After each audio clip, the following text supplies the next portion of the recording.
ओम शांति। आज की मुरली शॉर्ट में बाबा कहते, मीठे बच्चे, जितना तुम बाप को याद करेंगे उतना बुद्धि का ताला खुलेगा। जिन्हें घड़ी घड़ी बाप की याद भूल जाती है वह है अनलक्की बच्चे। तो जितना बाप को याद करेंगे उतना ही बुद्धि का ताला खुलेगा। अगर याद नहीं कर पाते हैं तो समझो बाबा कहते अनलक्की हैं।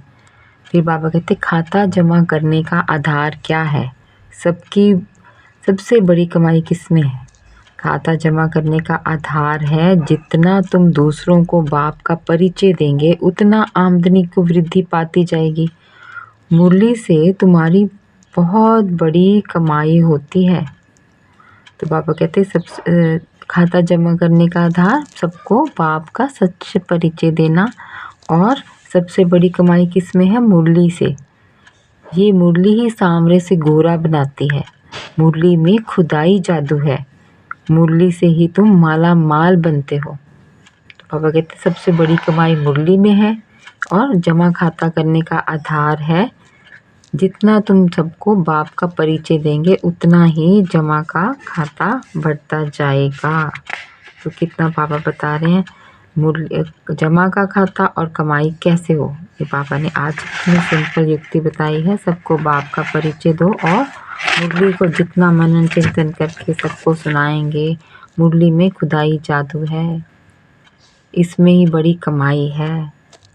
फिर बाबा कहते हैं अच्छी रीति पढ़ाई पढ़कर स्वयं को बख्तावर तकदीरवान बनाना है। देवता बनने के लिए पक्का ब्राह्मण बनना है। ब्राह्मण सो देवता है ना, पहले पक्का ब्राह्मण बनो फिर देवता बनेंगे। और अच्छी रीति पढ़ाई पढ़कर सबको तकदीरवान बनाना है, स्वयं को भी और सबको तकदीरवान बनाना है। देही बाप को याद करने के लिए देही अभिमानी बनना है। बाबा देही है, बाबा का कोई देह नहीं है, तो बाबा देही है, तो देही अभिमानी बनना है।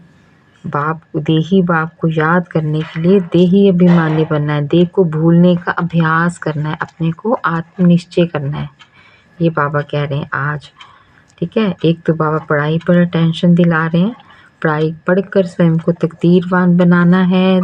ब्राह्मण सच्चा ब्राह्मण बनेंगे तो देवता बनेंगे।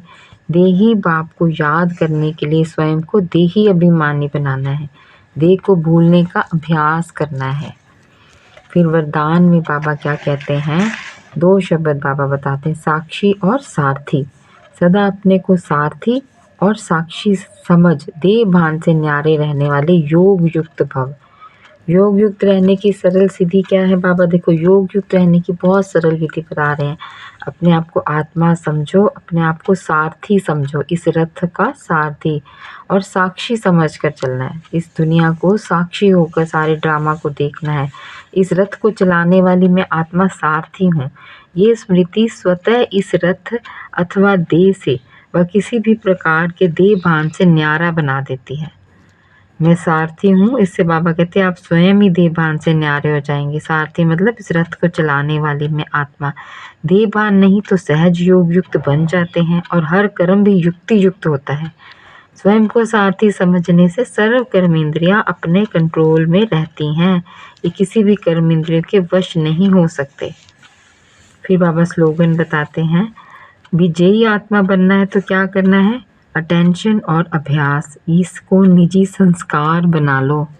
अटेंशन और अभ्यास, बार बार अटेंशन, देह अभिमान में नहीं आना। बार बार अटेंशन, बाप को याद करने का अटेंशन, श्रीमत का अटेंशन, और बार बार अभ्यास करें जो बाबा ने बताए हैं। या योग के अभ्यास, ड्रिल्स, सुदर्शन चक्र, कुछ ना कुछ अभ्यास में स्वयं को बिजी रखें, अटेंशन रखें और बिजी रहें, तो बाबा कहते विजयी बन जाएंगे।